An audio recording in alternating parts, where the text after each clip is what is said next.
ડિજિટલાઇઝેશનને લઈને સંયુક્ત રાષ્ટ્ર મહાસભાના અધ્યક્ષ ડેનિસ ફ્રાન્સિસે ભારતના કર્યા વખાણ.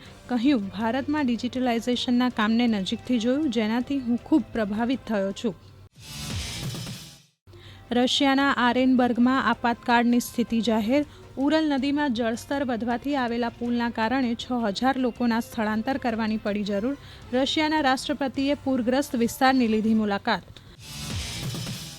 ભારતીય હવામાન વિભાગે આગામી 4 દિવસ સુધી વાવાઝોડા, તોફાની પવનો અને કરા સાથે હળવાથી મધ્યમ વરસાદની કરી આગાહી. મધ્યપ્રદેશ, છત્તીસગઢ, મરાઠવાડા, વિદર્ભ, ઝારખંડ, ગંગાજળ, પશ્ચિમ બંગાળ, ઓડિશા અને મહારાષ્ટ્રમાં મધ્યમ વરસાદની આગાહી. ભારતીય સમય મુજબ આજે રાત્રે 9:12 થશે વર્ષનું પહેલું સૂર્યગ્રહણ.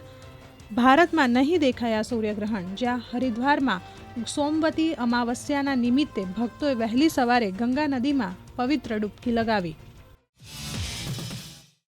એલન મસ્કની કંપની સ્પેસએક્સે દક્ષિણ કોરિયાનો બીજો જાસૂસી ઉપગ્રહ કર્યો લોન્ચ. ફ્લોરિડામાં જ્હોન એફ કેનેડી સ્પેસ સેન્ટરમાંથી સ્પેસએક્સ ફાલ્કન 9 રોકેટ પર લોન્ચ કર્યો.